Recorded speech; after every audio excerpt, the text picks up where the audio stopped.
It is just a huge honor for me today to be podcast interviewing Sean Crabtree of the CrabtreeGroup.com. He's a media personality, podcast host, international speaker, and published author. After earning his BBA in 1991, he began a career in the startup and build-out of what has become one of the largest telecommunication companies in the world. In early 1998, Sean left the corporate arena and has since founded or co-founded 8 successful companies and conducted hundreds of dental training programs all across the United States, Western Canada, and the Caribbean. Sean founded the Crabtree Group with a single vision in mind: to help dentists succeed by business and management acumen rather than trial and error. So, Sean, are you trying to tell me that dentistry is a business? You know, it unfortunately for some, I know that's a shocker. It is absolutely a business. And, you know this, Howard, the things that you're doing on your channel and all the things that you're trying to teach these young guys out there, dentistry is absolutely a business. And that's probably one of the first things that these guys need to understand right out of the chute. So how do you go from telecommunications to dentistry? Tell us about your journey of how you ended up in dentistry. I'm an old guy. You and I were talking about this a moment ago. I'm an old guy. I started out in dentistry. I started out in telecommunications before they called it telecommunications even. They called it cellular telephony back then. As a matter of fact, this is so long ago, Howard, that when you dialed 611, you got Susan at my office, and at 8:30 she went home to the kids. So that's how long ago it was. This was in the late 80s and the early 90s. As the industry changed and so forth, it went to different distribution channels, and I became a corporate trainer for sales and the quality movement for a tri-state area in Tennessee. And the thing that I discovered is the concept of sales that I was, training these 20-something guys on. They already knew the most basic concepts. Nobody buys on price. It's all based on value. How do you create value? All of those things. And in dentistry, that was unheard of. So for a young guy, 10 years out of college, that was a really enticing opportunity to bring something that previous to that, I thought, when I started with the company, it was called Cellular One. We were owned by a group of attorneys out of New Jersey.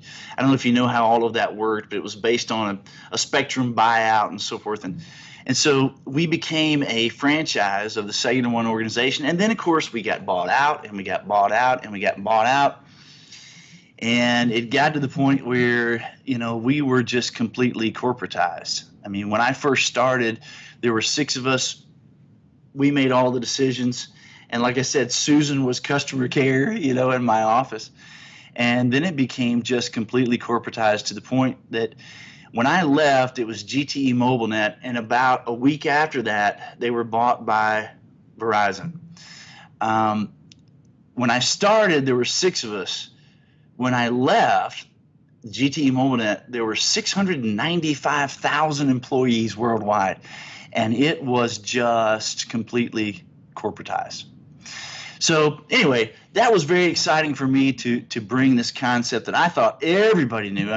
All these people that I would interact with all knew these concepts. When I got to dentistry, it was just brand new. But how did you pick dentistry out of all the industries? Well, because of that, really. Not to pick on dentistry, but healthcare in general, I think is, and that's a good point. Healthcare in general, I think, is behind when it comes to the concept of, we call it treatment acceptance. In other areas, they call it sales, right? Dentistry is behind in terms of how to create value. I'll tell you a quick story. Years ago, through a client of mine, it's a long story, but the practice management guys at the University of Nebraska at Omaha called me to come in and speak to their 4th-year urology guys. This is interesting group of people, Howard. But at any rate, They hired me to come in and speak. This is before Obamacare and all this other stuff. They hired me to come in and speak. And of course, they knew, what I was about. They knew through my client what it is that we do and so forth. And so I was probably halfway through my presentation, and I could just tell I was talking about marketing. I was talking about sales and this concept of creating value with patients and treatment acceptance. And these guys were just giving me these wrinkled up noses. And finally, I just, right in the middle of the thing, I stopped and said, guys, I don't understand. I mean, is there a problem with what I'm saying? And immediately everybody in the room turned and looked to the guy in the back of the room, the old guy with the gray hair. And he said, Sean, we're, as urologists, we don't consider ourselves in sales, and certainly we're above the concept of business and marketing. And I just about fell out of my, I didn't know what to think about that. They were looking at this as, this is not who they are. This is not what they do. They didn't look at themselves as marketing to general practitioners and so forth. And of course, if you fast forward, then you see that, in my opinion, medicine is way behind dentistry even, because these guys, they just have completely given up all authority to the insurance companies. And then, of course, you see what happened. And not to get political, but, there for a while I was thinking that dentistry was going to be in the crosshairs as well. And who knows? I mean, it may be down the road. But, there was an article in the Wall Street Journal several years ago about I don't know if you read this article, but it started on the front page. This is back when the journal was wide, not narrow. And the article was basically that for the first time in the history of the American Dental Association, the American Medical Association, the median income of a general dentist was $25,000 higher than the median income of a general practitioner in medicine.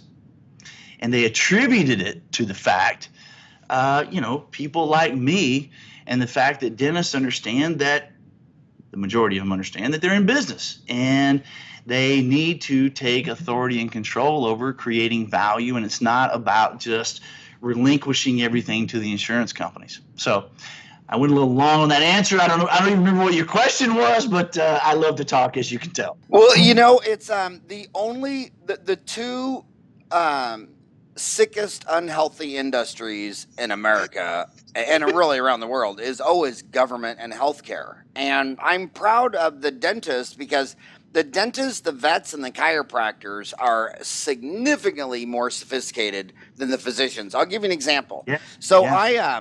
I like to network with the physicians, and when I got a printout just a few weeks ago of all the physicians in my area, and I wanted to go to lunch with each one of them, and I'd say 80% of their dental websites didn't even have an email address or a contact form. So I had to send my assistant Rebecca in person in her car. It took her 3 days to drive around to all these doctors' offices and give her my business card and say, hey, Howard wants to go to lunch or dinner with you or whatever. And, I mean, just crazy. But, you come to where I am in Phoenix, all the dentists, chiropractors, vets, commercial locations, you can see their sign from the road. The physicians, oh my God, it's just completely insane. In fact, when Bill Clinton, when he was president, he was saying he wanted to add 100,000 police officers to the streets. And I wrote him this long letter saying, oh my God, talk about a waste of time. You need to get 100,000 people in government to get their MBA. And if 100,000 government, if that was the mandate, to get 100,000 career government employees to get their MBA, the economy would be so much better. There'd be so much less poverty and crime. But it's crazy. But back to healthcare and sales, it's sad because when you look at the insurance data, for every 100 cavities diagnosed, the dentist only drill, fill, and bill 38. And I think that, that you're not a good dentist if only 1 out of 3 of your patient gets their cavity fixed. And back to these urologists, if you can't convince grandpa to get this treatment, you're not helping him. And if you just say you need blah blah blah blah blah, and 2 out of 3 people don't go good with treatment, you're not a good physician. You're not a good urologist. And I've seen so many medical dental buildings where there's 7 dentists in there, and 6 of them are doing 750, taking home 175. And then one guy in there is doing, $1.3 million, taking home 300. And the only difference is they got the same number of ops and charts and everything. It just one guy can convince 2 out of 3 patients to get their cavity fixed, and everybody else is getting 1 out of 3 fixed. And then they want to go to these CE courses that teach them how to do fillings. I'm like, dude, you'd be a better dentist if you just removed all the decay and packed them with butter. I mean, get rid of it's sales is a 4-letter word in dentistry. How do you break that? Well, you know what? Now, the good news is I've seen it change. I mean, I've been doing this for 20 years. And when I first started, I couldn't even use the word sales. I had to get creative to find a different word to be able to use, because people just got so turned off. I think my experience is, it's still bad. Don't get me wrong. I was speaking in Kansas City recently, and I can still tell when I I always ask permission. If this is going to shock you, if I'm going to, if I use the word sales and that's going to shock you, let me know right now. And I can tell. Now, early on, I would ask those things, and people would go, oh, yeah, that's freaking me out. Now, at least, they don't say anything. Now, I can still tell it's there, but they don't say anything. I think the education has changed. I think you're doing a tremendous amount of work. You've been at this for a lot of years, and everything that you're doing is definitely, one of the things that you guys had asked me early on is, what advice would I have for young dentists? It's totally make use of guys like you and all this free content out there to understand that maybe, they need to have a paradigm shift. Dentistry is a business. I'll tell you a quick story. Probably 15 years ago, I was speaking in Mississippi. Now, I wouldn't tell that story on your show unless it had been that long ago. There were probably 850 doctors in the room. And in the front of the room, I said, I was trying to get them to understand that the clinical aspects of your dentistry only make up about 25% of your success. And there was a guy, it was all the way in the very back of the room, like right in the corner of the aisle so I could see him right there. And he raised his hand in the very back of the room. And he says, I don't agree with this at all. I've got the best hands in the state of Mississippi. Now, of course, when he said that, every doctor in the room turned around and looked at him because that was a pretty bold statement. But, I asked him in front of the room, why did you get into the dentistry? I'm not making this up. He said, I got into dentistry because I'm really good with my hands. I've never enjoyed people. And, I knew I could make a lot of money in dentistry, and that's why I got into dentistry, because of my hands. He should have been a carpenter. That's exactly right. You should have told him Jesus was a carpenter. Why don't you go work in construction? Yeah. The unfortunate part is, I tried to work with him, and he didn't make it. He actually got out of dentistry. Well, you work in a tough neighborhood. When you're living in Tennessee, you're lecturing in Kansas City, you're in Mississippi. That's conservative. There's more. Listen, man. I'm in New York, Chicago. Now, there's no doubt we're in Alabama. I've worked with clients in Vancouver, Calgary, Edmonton, Barbados, Nassau. All over the U.S. and outside of the U.S. The funny thing is, and this is not going to surprise you at all, but it may be surprise some of your listeners. The thing that we hear is, that stuff may work, Sean, in Florida, but this is New York. This is Manhattan. This is a blue collar town, or vice versa. That may work in Canada, but this is America. That may work in America. This is Canada. The thing I've learned is that you can have whatever it is that you want. You just have to be willing to get past what's going on in your head. You have to be willing to get past. And fortunately, I think dental school, as you and I talked, is way ahead of a lot of maybe medical situations, but these guys are not given what they need to be able to run a business. I tell you what, Michael Gerber, who, I got lots of heroes, and Gerber is certainly one of those guys. He's made himself a fortune on the whole series of the E-Myth. I don't know if you probably know all about that, but one of the things he says is America's the greatest country on earth. Anybody who really enjoys making great Italian food can open a restaurant. The problem is, according to the SBA, about 68% of those businesses are living literally a couple of paychecks away from losing it, because at the end of the day, the guy who opened the Italian restaurant really opened it for one reason, because he enjoyed making Italian food. And that's not what runs a business. Making great Italian food doesn't run a business, and being great at dentistry, unfortunately, doesn't make you a successful dental business. So that's why I always start out with number one, you are in business. And the quicker you come to that realization, then you can go to some of the other stuff, Our belief is that your dental practice is not your job. Your dental practice is your vehicle to get you what it is that you want. That's the vehicle that can create for you the income, and it's a wonderful income in dentistry. Dentists have the ability to make a tremendous income, and they should, because of what they do.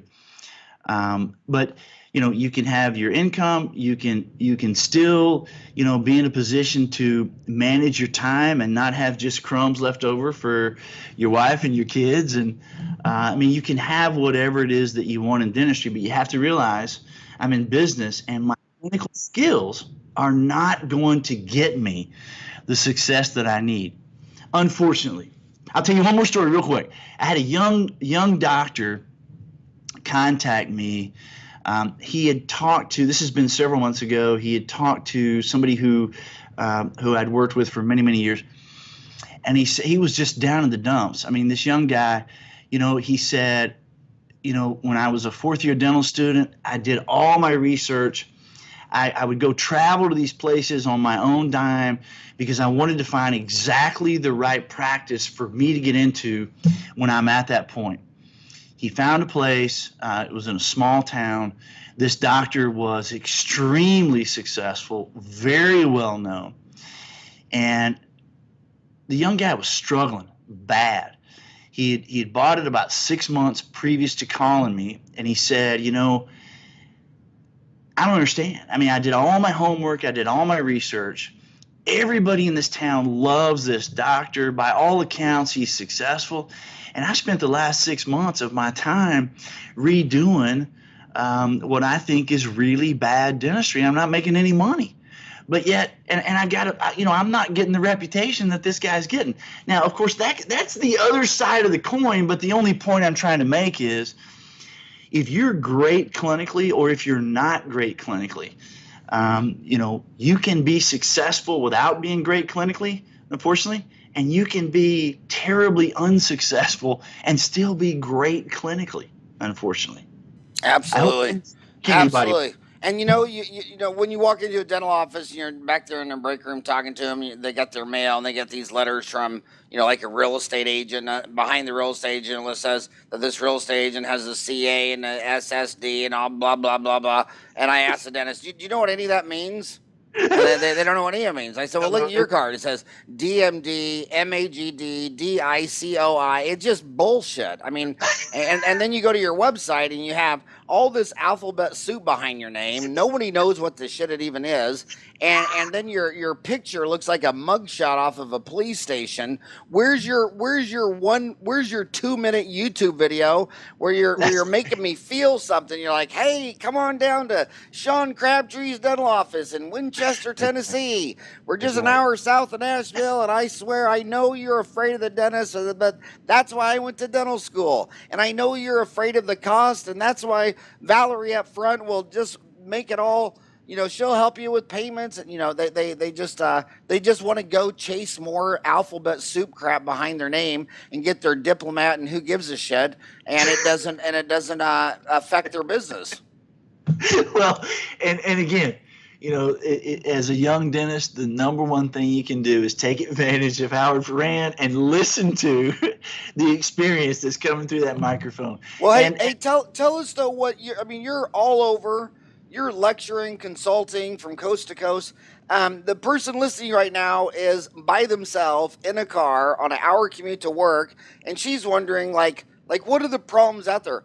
Who tell us like when you're getting calls for help, like what are like the top three? Like what's the number one category? What would be second? What would be third or fourth? What are you hearing out in the field? man, that's a really good question. The number one thing. Okay, the number one thing I get is, you know what, Sean? I just can't get enough new patients. If I could get some, okay, great example.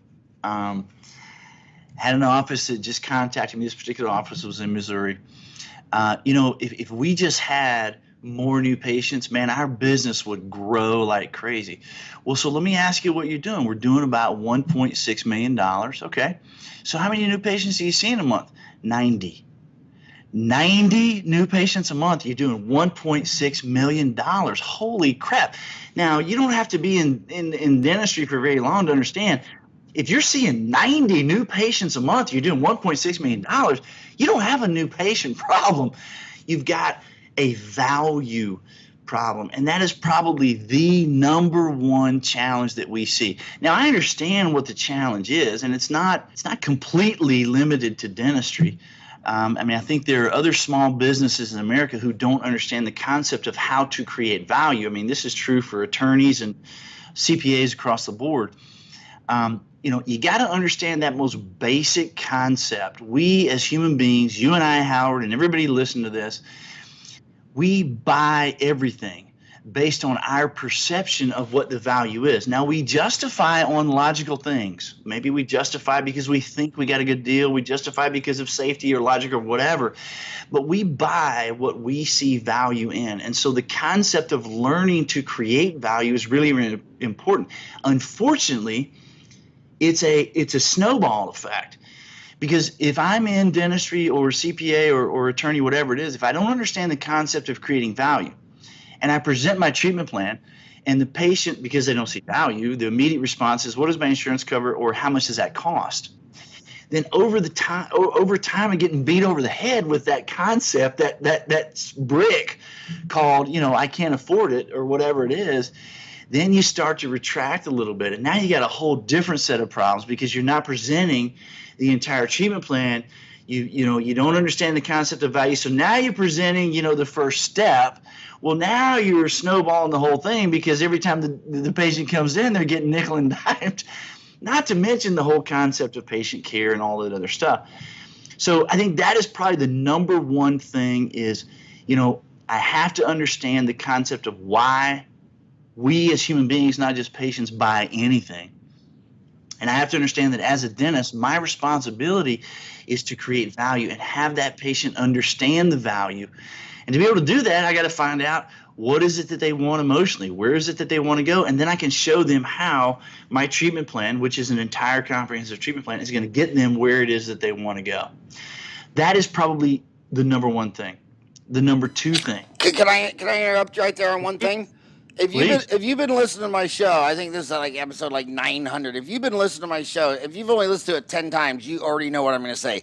Did you hear what he just said? He said a dentist called him, was doing 1.6 million. This is what I call the consultant bias, because the average dental office only does 750. That's right. But if you talk to consultants and say, well, what does the average dental office do? I don't know, 1 to 2 million. That's because people who use consultants are the big dogs. And if I went and got the average revenue of everybody who buys all this high technology stuff and gets all this alphabet soup crap behind their name, they only do 750. But every single dentist I know that does between $2 and $4 million a year, by the time they're my age, 55, they've used a half dozen consultants because they know the return on investment of a consultant is the number one thing. They get their house poised, and when they go buy a CBCT or chairside milling or whatever, they pay cash.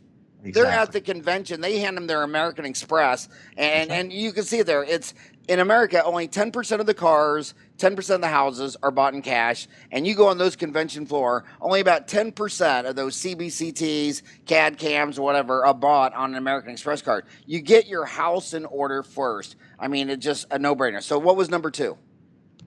Well, and just to add to what you're saying, not only are those guys in the top, 700,000 is the average. Um, I don't know what the average for overhead is, but 65. well, I was going to say higher than that actually. A lot of the guys that first come to us, their overhead is in the 70 plus percentile. Unfortunately, we try to get that down to below 55%. It's not uncommon for us to see a 50% or 48%, overhead Holy situation. moly! Well, let's just stop there. How do you? My homies are listening. Their ears are perked up. Their ear just knocked their rearview mirror over 5 degrees. How do you get overhead down from 70 to 55? Because there's only two ways to do it.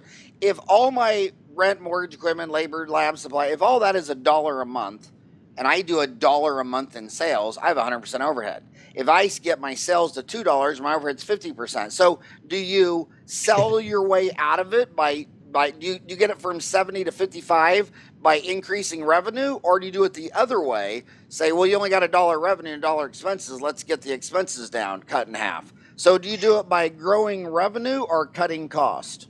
Absolutely by growing revenue. But growing revenue is also a concept of managing time. And if I'm a dentist, I have to understand that my chair time is much like a hotel. If I'm the Renaissance Marriott and I don't have room 102 filled for September 20th, 2017, if that's gone, I never get it back. I mean, it's gone forever. So for me, it's never about cutting overhead. Certainly, I would want you to manage the overhead, but it's never about cutting salaries. I think it's probably the other way around in a lot of cases. I think there's opportunity for salary increases, but that's a whole another conversation. It's all about increasing revenue. It's about managing time and revenue. And let's take this one concept of treatment acceptance. If I have to bring a patient in 5 times to get the treatment completed, and it's a diagnosis every single time, forget all of the downside of the patient being nickel and dime to death and all of that.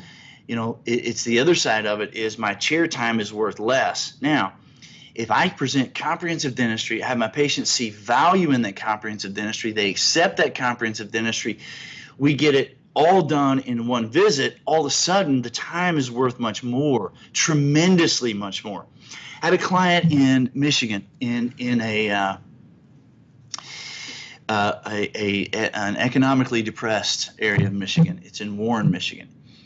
He and I have worked together for probably I've been working with him for maybe 15 years, 14 years, something like that. The interesting thing was, and this is what I was going to go with number 2, he didn't hire me to grow his business. He hired me because he had the people on his team were not on the same page. And so he had already gotten rid of the entire team once before, which I wouldn't recommend. But he had already done that before he hired me, had a whole new set of people there, a whole new team. And it was going south again. These guys were not coming together. That they weren't. All of it was coming back to him, and he was getting sick of it. He hired me to get these guys on the same page. The interesting thing happened is that when we first started working together and we started creating this concept where everybody on the team has an area of responsibility and the doctor's given them the authority to make decisions, we have game plans, and we're all supporting a common vision. Now all of a sudden, in 14 months, this was not the goal, he grew nearly $1 million. Grew nearly $1 million in Warren, Michigan in 14 months. That wasn't the goal. It was actually what happened, or the result of the concept of getting these guys together on the same page. It is not uncommon. We're about to run into fourth quarter of the year.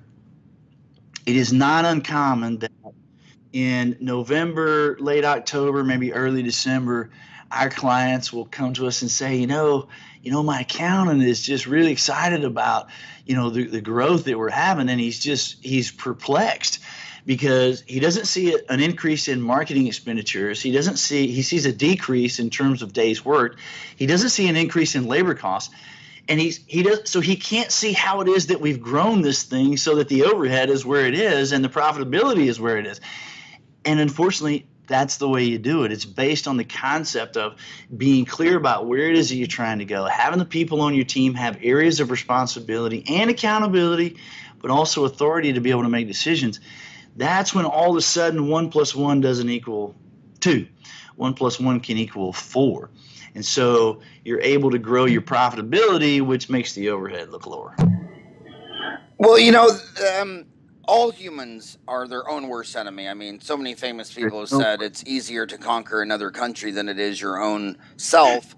They have self-limiting beliefs. I mean, you see it all day long where they just say, well, when you come in, today we're going to do the 2 fillings on the right side, and they'll have you come back and do the 2 fillings on the left side. And right next door to him is an oral surgeon that pulls all 4 wisdom teeth all day, 8 times a day, 5 days a week for 40 years. Same day dentistry. I mean, even if you haven't even looked at your schedule and someone just needs a filling or a crown, and you say, and when you're doing the hygiene exam, would you like to do that today? And then they'll say, well, I can't because all my rooms are filled. I don't have an extra room. Well, solve that problem. And you'll say, well, I have a patient coming in 10 minutes, and that room's set up, and they don't have another room, so they have at the door, and then their next patient doesn't show up. I mean, they don't even have capacity. They don't understand their costs. By the time they pay them, the ADA, the American Dental Association, says overhead 65% on average. So if 1/3, 35% goes to dentists, 25% goes to staff, 10% labs, 6% supplies, 5% rent, 3% marketing, and what are they waiting for? A frickin' operatory, which isn't even big enough to make the P&L sheet as a line item. They have if they just got rid of if they just got capacity, so they always had at least 1 room that no one even sat in 1 time a day. Just keep adding operatories. And another thing, you say, well, I don't have time to do the filling. Well, yeah, because you got to pick up the patient and move them to another room. Why don't you tell the hygienist to go start her patient in the next room? They'll say, oh, that room doesn't have a Cavitron. Well, fix that.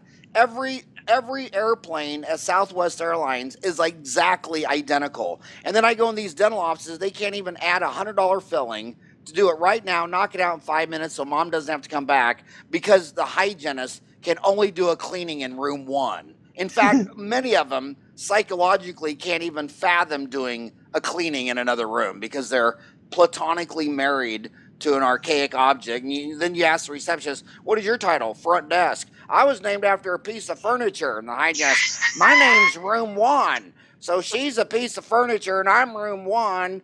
And I couldn't imagine. I couldn't imagine doing a cleaning in room 2. So, so many self-limiting beliefs. So what would be number 3? You said number 1. So recap, what was number 1? This concept of creating value is number 1. Number 2, in my view, is getting your people on the same page. And of course, that's a shortcut way of saying, I'm not, this is going to sound like I'm picking on dentists. I'm not. I mean, these guys get out of school and they have 0 training on the concepts of leadership or communication or any of that kind of thing. And, there are lots of great people in dentistry, lots of very caring people in dentistry, and unfortunately, the doctors don't give them the authority to be able to have their voice heard.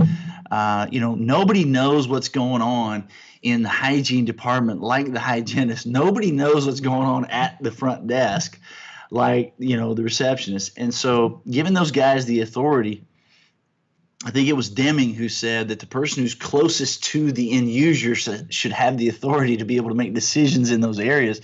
And that's a huge piece of it.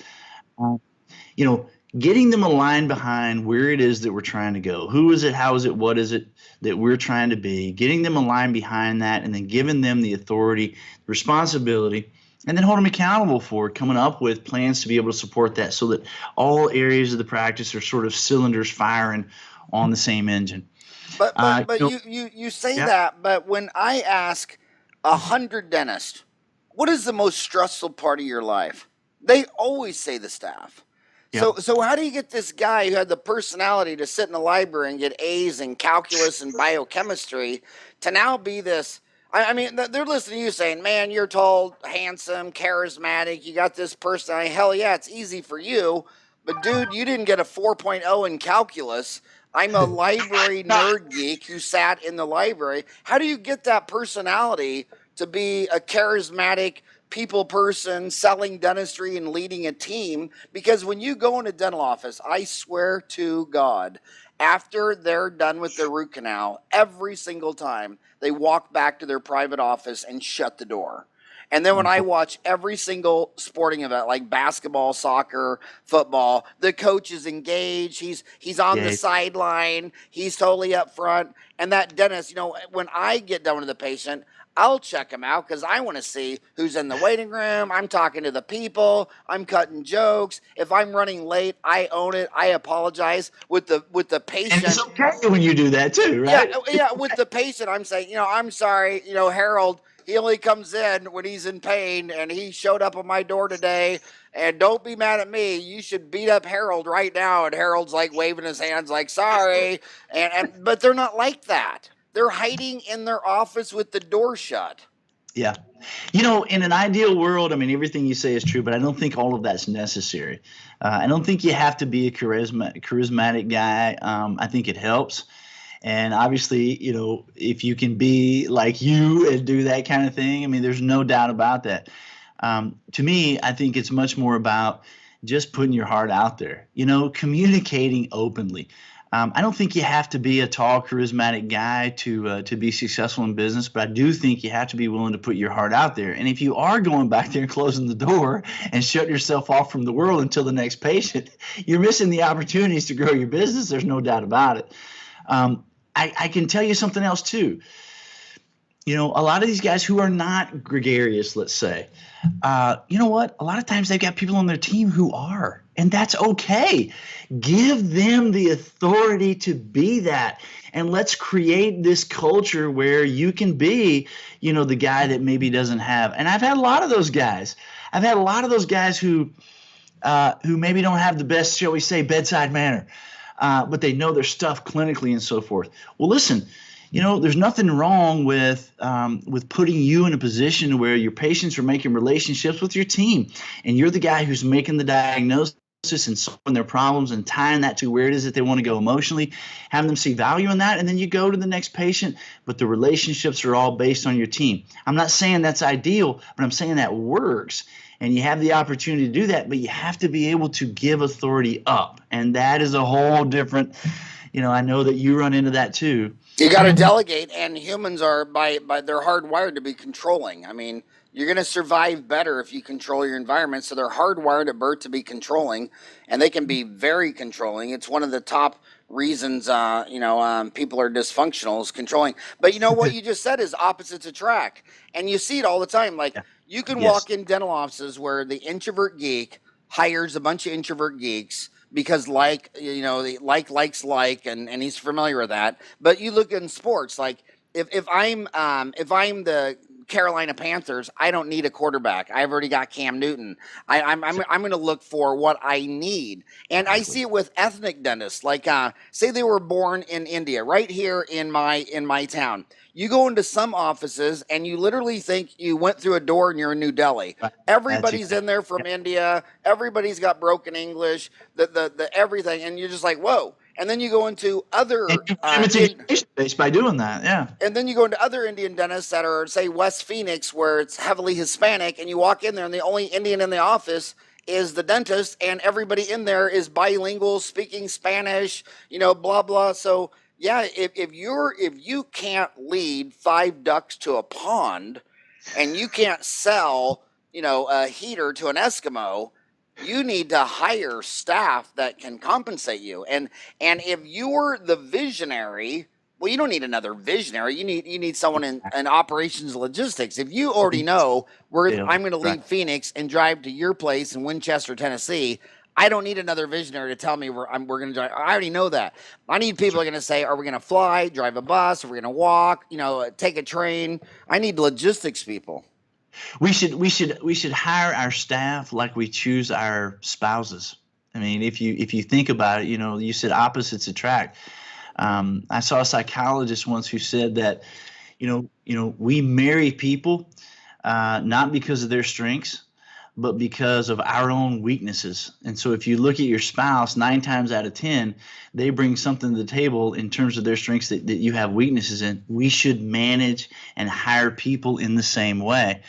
The worst thing you can do is have a whole bunch of people who are just like you. And it doesn't matter what your personality style is. If everybody on the team is just like you, you're limiting yourself. There's no doubt about that.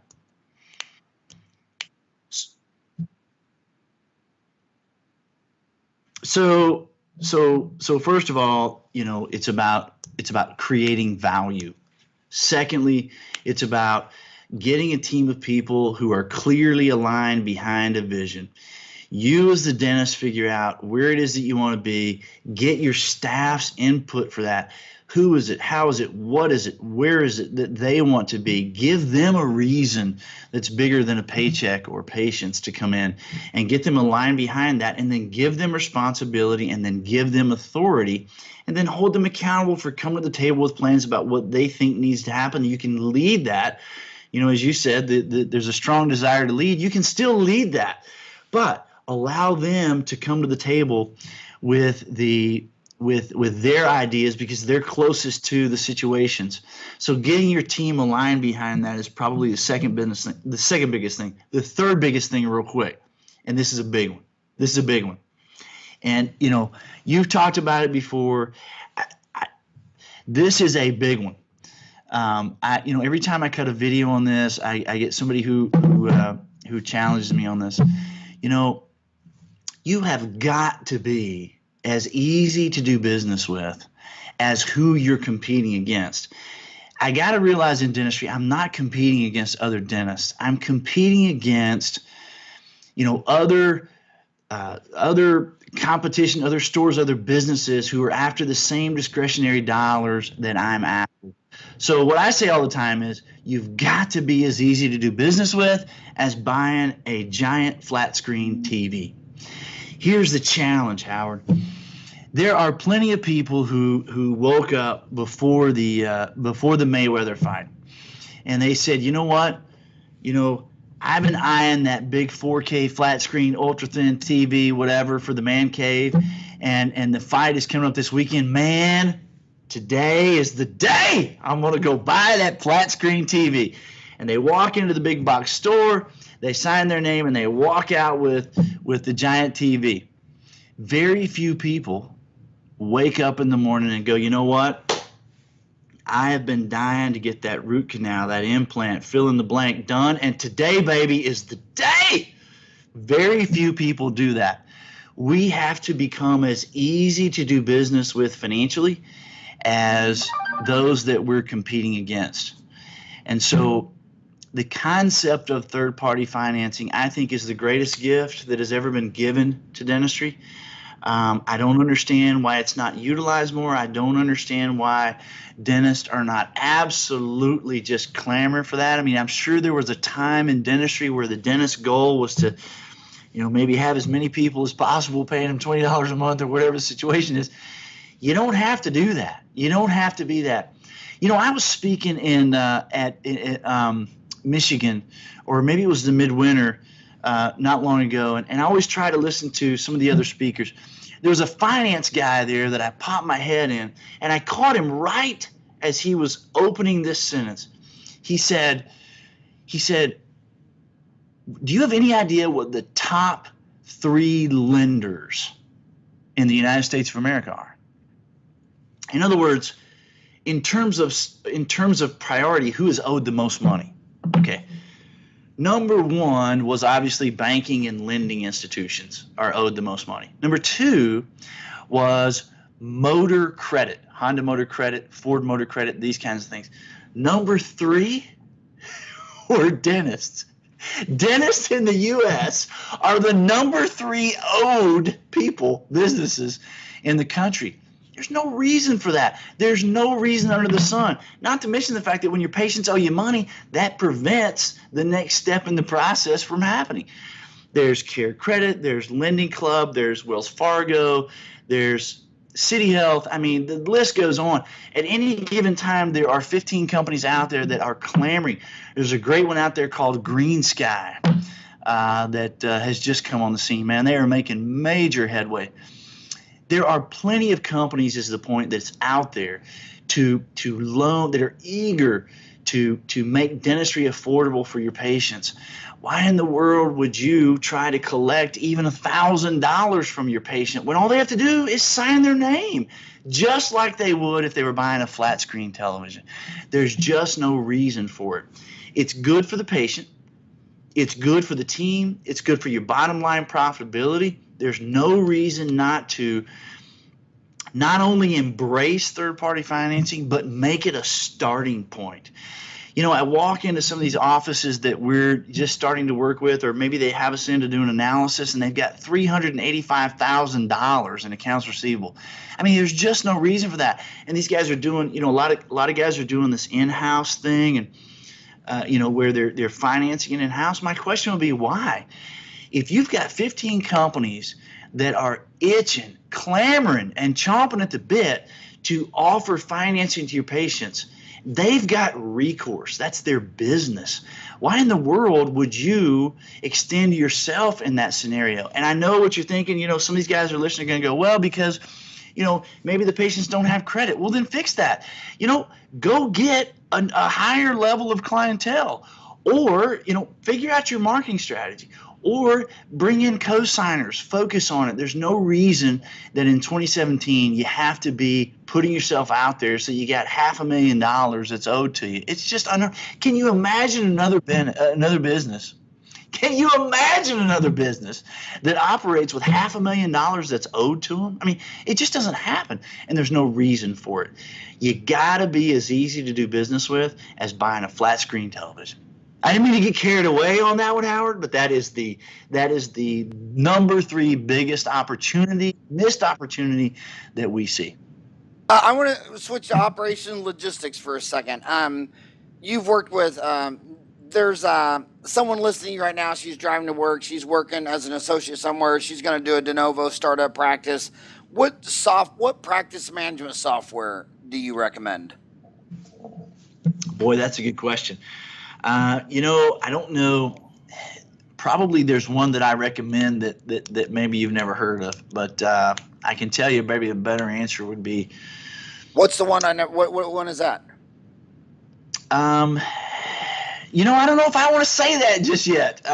You put me on the spot here, Howard. I don't know if I want to release that yet. Yeah, do it. It's Dentistry Uncensored.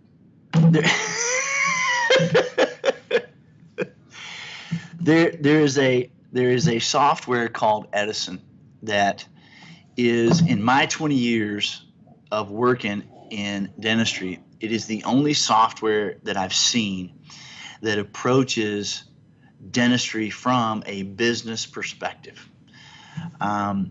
It's called Edison, and everything about it is designed with dental business acumen in mind. You know, you speak of the big ones that you see, SoftDent.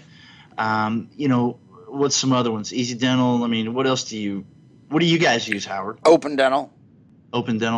There's a bunch out there. The challenges that I've seen with a lot of these things is they're not laid out in a business way.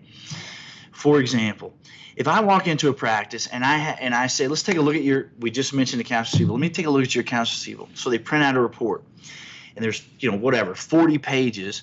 And the last page, it has a breakdown, and it says, okay, total owed is whatever, $68,000. And you go back and you look at over 30, over 60, over 90, and, over 60 is a negative, $40,000. Over 90 is a negative number. Well, you and I both know you can't have a negative accounts receivable. You have accounts payable and you have accounts receivable.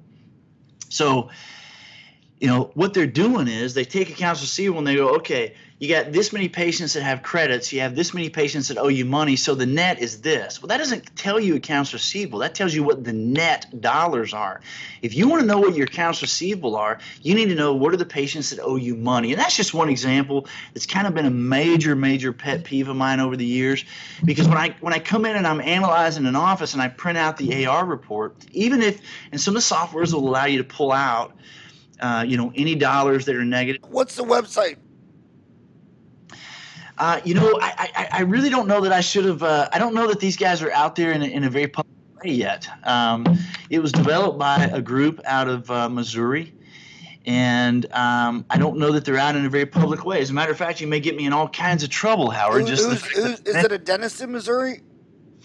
It's a company called Getsy Dental. Oh, Getsy. Oh, they sell supplies in the Midwest, like Omaha, Kansas City, St. Louis. Yeah. They're in about 9 states. They're not simply a supply company, but yeah, they've developed a really good software. What do you mean they're not simply a supply company? They take a consultative approach, and we're working closely with those guys. I really like what it is that they have going on, and they're headquartered out of Kansas City, right? Right out of Kansas City. Yeah. That's where I went to dental school. Is that right? Yeah, I love Kansas City. My God, I love Kansas City too, and I love those guys at Getsy. And I did not ask their permission, so you may have me in a lot of trouble here. Howard. So that's a family business, right? It is a family business. How did we get back on this? You got me in all kinds of trouble. No. Wow, man, you got us uncensored. No kidding here. So when what? I see you smiling, Howard. I think it's like 100-year-old family business, isn't it? Over 100 years. So what? So who's the leader of the pack now? Who's what generation is it on? Don Brunker and his son Ben Brunker is, I think, 5th generation. Don Brunker, Brunker. Yep. And that's right. he's the CEO right now.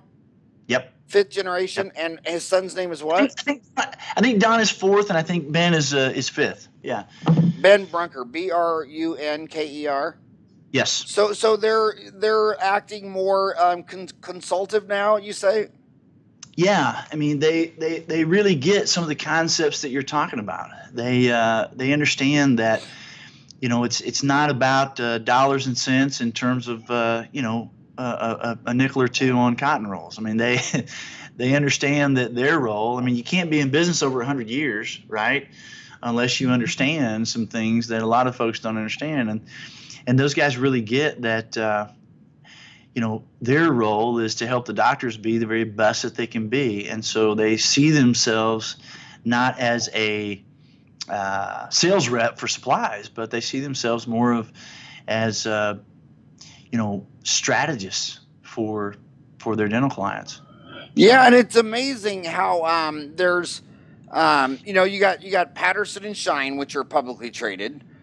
And right. And then you have these family deals like Benco is 3rd generation family owned.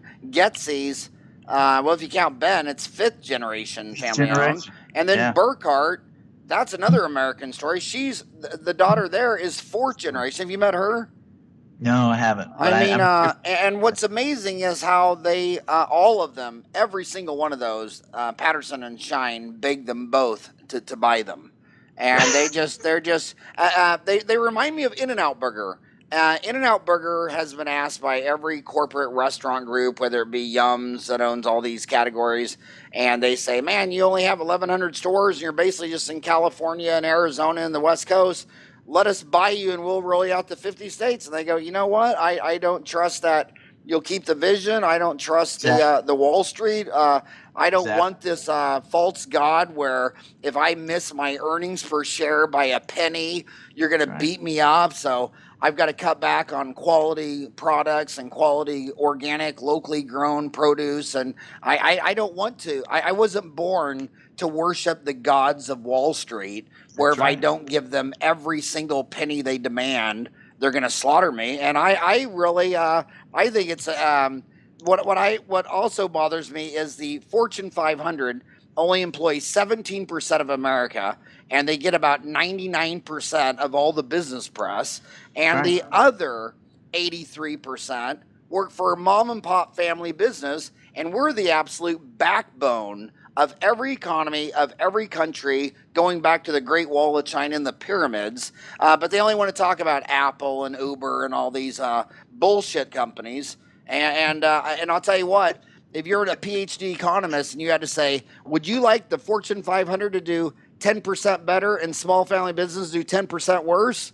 Or do you want that reverse? They'll always say, I want the family business to do the best. That's the backbone of the economy. That is the backbone of America.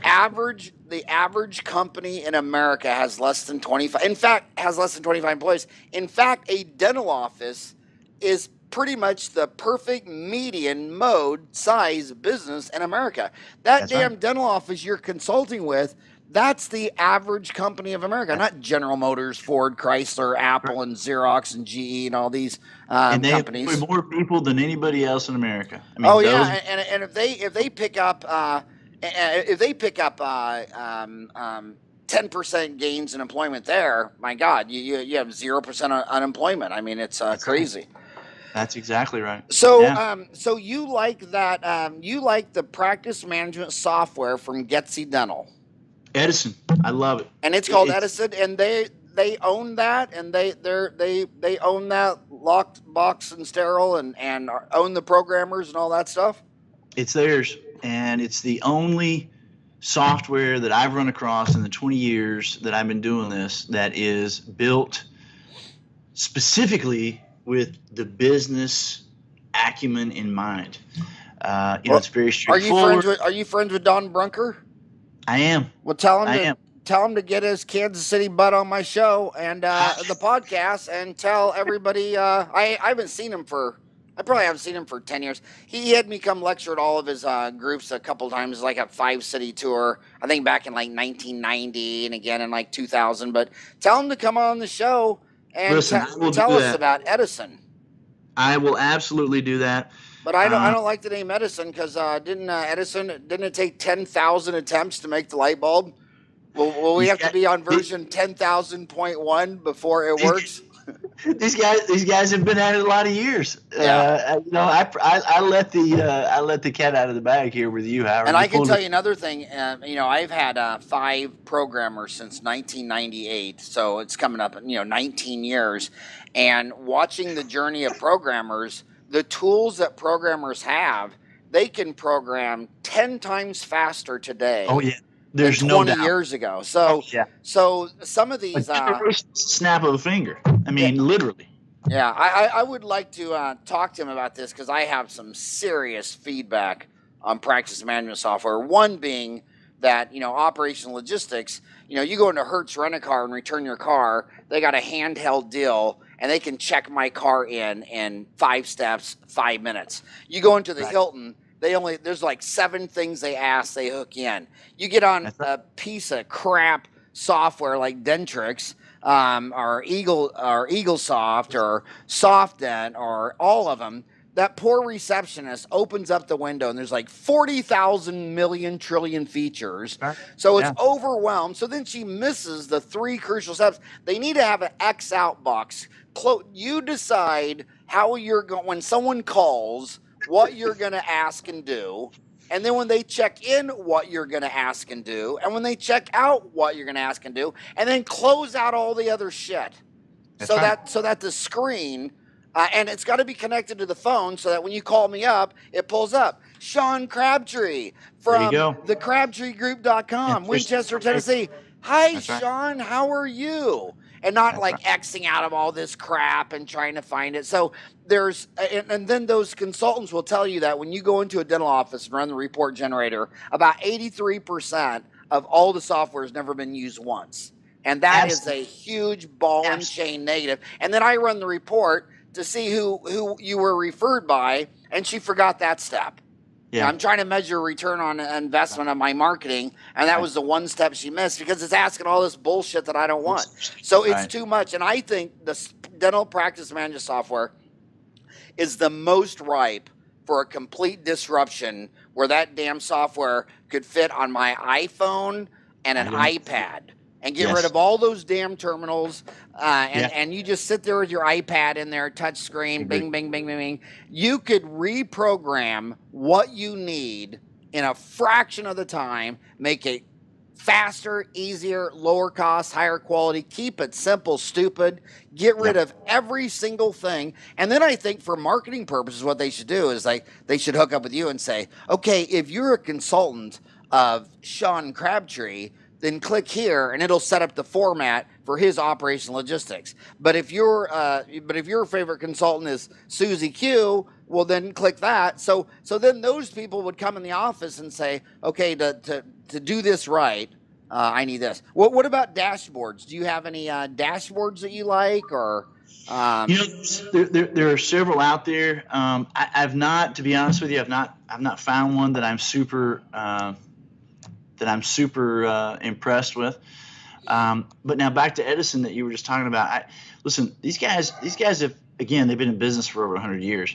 These guys have put the time into that thing, and they're open enough to hear some suggestions, and they're flexible enough to be able to make changes, which is something that you don't get with the other guys as well. Unfortunately, when we run reports, we have to run 2 or sometimes 3 reports. You'll cross-reference them just to figure out what the heck is going on. And like you said, it's just too much. I don't have a particular dashboard that I think things are certainly moving in the industry that way. We're kind of working on maybe creating our own dashboard that would be specific to what it is that we're looking for. I came out with my own. Did you? Yeah, it's just one of those easy sketch deals with those 2 buttons. Right. And you just try. You just draw. I used to do the most marvelous paintings on an easy sketch, and then we had an earthquake of 4 and erased all my paintings. He's calling it Edison. I love Edison. So did Henry Ford. Henry Ford actually bought Edison's house and moved it brick by brick to the Henry Ford Museum. I love Edison's quotes. I haven't failed. I just found 10,000 ways that won't work. His other quote, many of life's failures are people who did not realize how close they were to success when they gave up. And then his other one, when you have exhausted all possibilities, remember this, you haven't. And I'm telling you that when you're 55 and you've raised 4 kids and now you got grandchildren, you've been working with dentists for 30 years, the number one enemy is the demons that live between your ears. You have all these self-limiting beliefs, and you keep saying that you could never do this and you could never do that, and you could never place an implant, you can't pull out a root canal, you could never tell that hygienist what you really, I mean, you just get up in the morning and have, I mean, for Conor McGregor are both beating the shit out of you. Conor McGregor's your right ear and Mayweather's your left ear, and you just beat the crap out of yourself all day long, telling yourself before you get started. That's right. Yeah. Before you get started. By the way, did you watch the last fight, the Conley and Triple G? I didn't see that. Boy, that's the social media is afire with that thing. I understand that people weren't happy with the outcome of that. You know what? I have to tell you, sitting chairside to some of those fights and at the Arizona Cardinal stuff. So when you're on TV, you see a tap or a jab, but when you're within 10 feet of that ring, it might have sounded like feel the sweat, right? It might have sounded like a baseball bat hitting a heavy bag. I mean, if you go to the Arizona Cardinals game and sit in the first couple rows and you're right at the line of scrimmage, I mean, it sounds like a car wreck on every play. So that lady might have been hearing every time you hit me, it was like boom. And every time I hit you, there was no sound. So sound's a big deal. Also, they also are hearing the conversations and the ring and the corners, like, dude, you just lost that round. What's wrong with you? Well, if she just hears the coach say you just lost that round, and then every time the other guy hit you, it was thug. I mean, so sitting there watching that on a big screen TV 1,000 miles away from the fight is a totally different experience. Different thing. So I want to ask you final question. I can't believe we went over an hour, man. I could talk to you for 40 days and 40 nights. I could do the same, Howard. I wish I was there with you in person. Let's plug your podcast. Have you started your podcast, or do you have any episodes out? We've got a couple that should be out here in the next month. Okay. Yep. Well, Dental Profits. it's called what? It's called Dental Profits. And is profit P spelled like a prophet in the Bible, or profit would is it PROFIT or PROPHET? It's PROFIT, and my business partner and I would be the PHET. We would be the Dental Profits, but it's all about how to get you with happier clients, better results, and making more money. And unfortunately, that making more money concept is something that a lot of dentists are not really focused on. Maybe because of what you said. I mean, there's a lot of limiting beliefs out there. There's a lot of people who are beating themselves up for no reason. This show is really all about getting you to the point where you can understand it's not nearly as difficult as you think, and you deserve it, doggone it. You just got to get out of your head.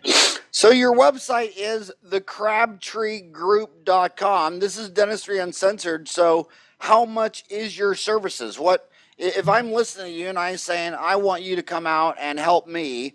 First of all, how do they contact you? Well, the best way to do it is to go to our website, thecrabtreegroup.com, and of course we've got all sorts of ways that you can work with us. We work with very few people one-on-one. I mean, we never have more than about 40 dentists that we're working with at any one time. But we've got all sorts of ways that you connect. We have different levels of engagement with us in terms of coursework that we have coming out, and hope to have my book released here not too long from now. So. And what's your book called? We're still working on that. Well, you know how I'm writing a new book. You know how the How to Win Friends and Influence People? Right. I'm gonna call mine How to Treat People by Ted Bundy, and I thought I'd do the opposite of it, teach you what not to do. We're thinking about calling it Price Has No Value, but Value is Priceless. Nice. But how much does it cost to use you as a client? Service. In terms of the full-blown program? Yeah. It really just depends on what's going on, what you have, where it is that you want to be, and where it is that you currently are, and where it is that you want to go. We've got guys that will engage with us anywhere from $1,000 to $7,000 a month. It really just depends. Depends on what you're trying to solve. Well, it depends on where they are and where it is that they want to be. Okay. But you mentioned a great point. The average dentist in the U.S. is producing about $700,000, and that stat has been around for a few years. That's unfortunately. But that doesn't mean that there are not plenty of guys out there that are doing. We got a single doctor practice that's doing about $2.6 million. I've got a practice in Texas that his goal was to take a week off a month. So since we've been working together for about 6 years, and so every month he goes down to the Keys. He works 12 days a month, and he'll do about $2 million a year. Oh man, the Keys just got wiped out. Yeah, he was actually really lucky. It was one of those things, man. I mean, his house was okay, but in his neighborhood, I mean, the whole thing was just demolished. And unfortunately, his family all has second homes in that neighborhood. He told me his jet skis were just like not there anymore. Dock is just upside down. But the interesting thing was none of his windows were even blown out. The place was flooded on the bottom floor, but the windows they're still intact. Yeah, those storms are weird. I remember growing up in Kansas, you'd see a tornado. Sometimes a tornado would go through some small town. It looked like a lawnmower went through. And then other times it'd go over a town, and one house is perfectly normal, and the house on every side of it looks like it was blown up with a bomb. The wind is so weird. But hey, shout out to all the dentists in Houston, Orlando, Miami, Florida, the Keys. Tough spot. Hang in there, guys. But hey, Sean, love you to death. Been a big fan of yours for years. Get Dawn Brunker to come on and talk about Edison, and thanks for all you do for dentistry. When you come out with your new book, email me the JPEG and all that stuff, and we'll do a review on it, and I'll help. And post it on Dentaltown. Get on there and if you're shy to post on Dentaltown, just say Howard made me do it, and then they'll all feel sorry for you. Howard, listen, I want you to know that what you're doing for these young guys out there and the things that you're preaching, they need to listen. I think you're creating a paradigm shift for a lot of people. And it's been a real honor to be with you. I want you to know that. Thank you. Thanks a lot, man. Now I got to go to my second job as a Chippendale dancer, so I'll have to talk to you later. Have a rockin' hot day.